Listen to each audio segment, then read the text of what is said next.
came out later. The police were busy robbing things everywhere, and the feds were in there killing people and then just covering it up later. And then they couldn't help themselves. They ran into the famous wealthy areas, some of the most expensive houses in the country. Some of these things are like $15 million. I recognized from an architecture book that my mother-in-law gave me a decade ago, I recognize these buildings. And they admit in the ABC News piece, these are some of the most expensive houses in the country.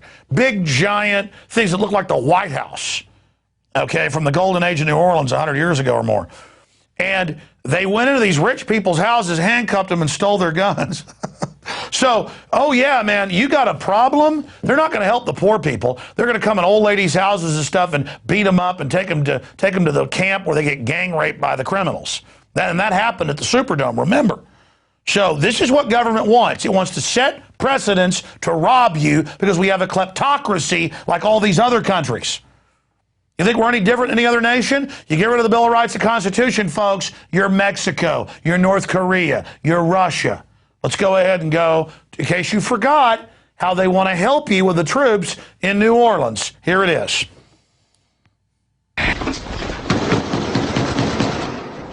Today in New Orleans, they got a lot tougher on the holdouts. Police department, anyone home? Not only the flooded areas, but New Orleans' driest and wealthiest neighborhoods, too. Police department! The police and National Guard going street by street, house to house. We need to make sure, too, that whenever we knock on doors, people refuse to leave. We need to make note, call it in. They pause say right there there. are no orders to use. They start with this make note, call it in, then it's like, then you got to pull triggers on Americans, then you got to kill them. He's like, yeah, then you got to kill Americans. And we've got the clip of this is from Police State for the rise of FEMA. We have clips of the police chief saying all the guns will be taken, everybody will be armed. Again, these are clips of this. Let's continue. But again, they start the PSYOP with make notes at the houses. Next is people in handcuffs. Here it is. They say there are no orders to use force, just strong persuasion, sometimes entering open houses with guns drawn, and instructions to disarm anyone inside. Let's stop. There's no force. They tell the troops, when there's no force, you're going to punch an old lady in the face and make her leave her house and her dogs die. There's no force. At the end, we're going to shoot people. They're like, okay, there's no force. I'm just killing people. I mean, again, it's all like these weird little mind games they've learned to train people when you're not conscious.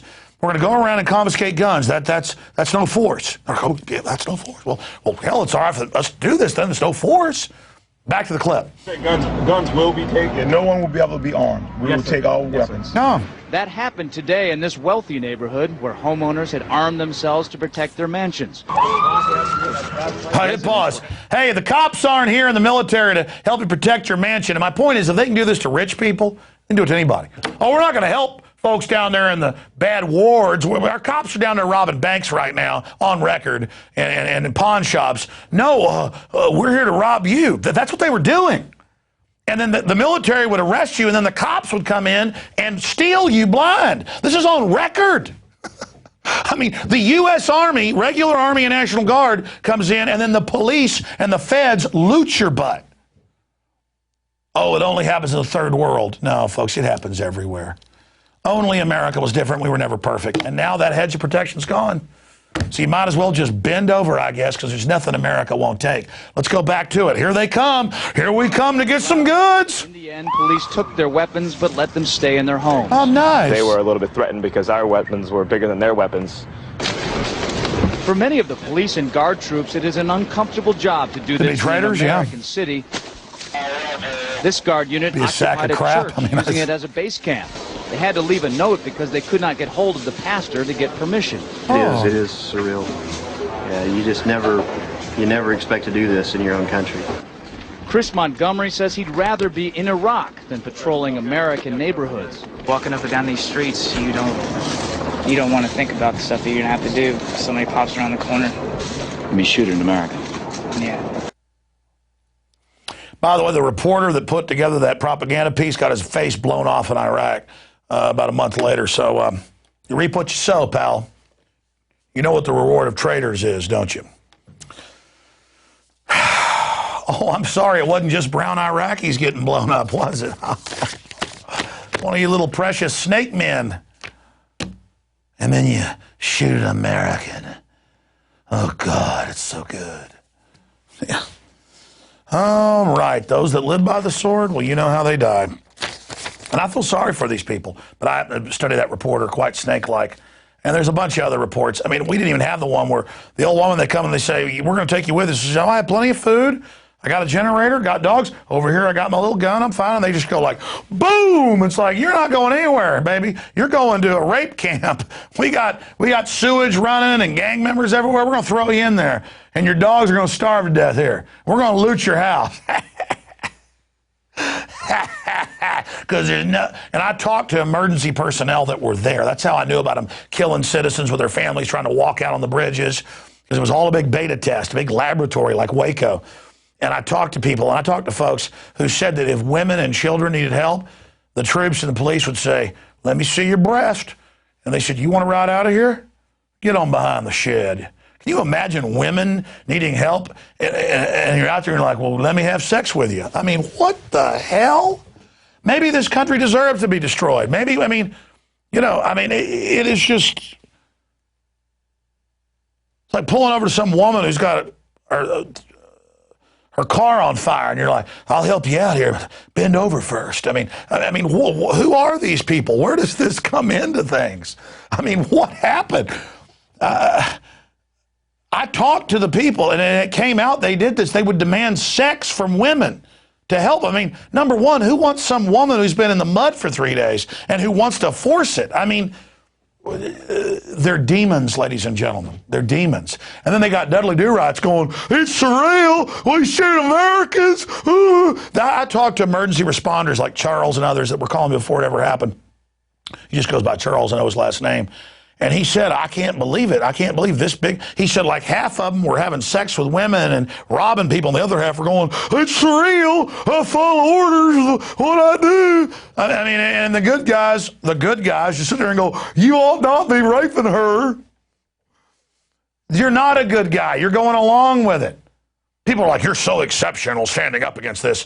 What?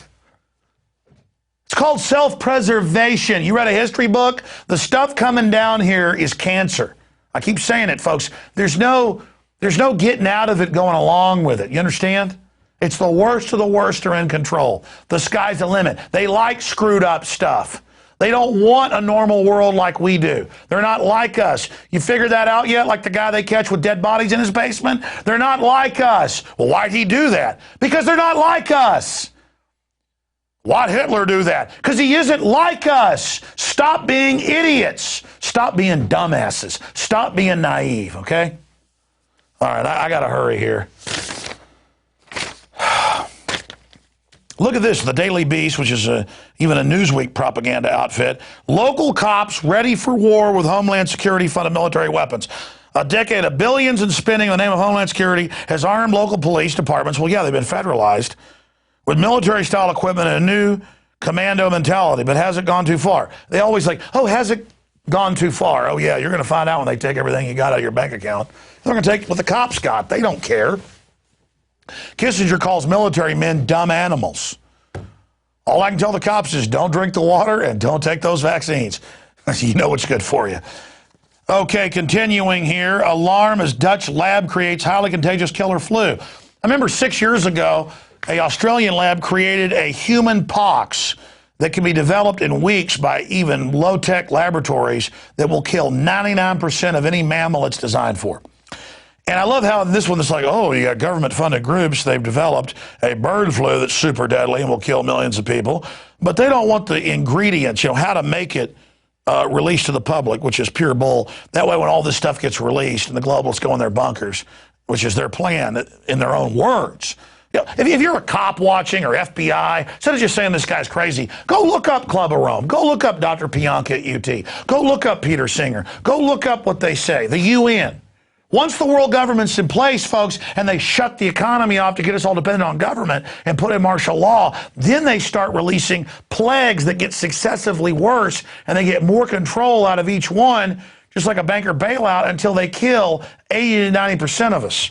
I mean, I know that's crazy because you see, truth is stranger than fiction. I'm not the one that says they're going to do all this. Let me tell you, I wish they didn't follow through on their promises. That's what's so horrifying. Every day I come in, everything I've said's confirmed. It's not like, oh, great, I'm proven right. Oh, God, our listenership's exploding. I'm like, holy mackerel, our listenership's exploding. That makes me a bigger target. Holy mackerel, it's all coming true. I wish I was wrong. This isn't a game. It's not entertainment. It's not fun. It's the real world, folks. But we're a testament to what really happened. Now, hopefully we turn this around. It's not too late. Here's another one. USS Scientific Journal to censor bird flu studies.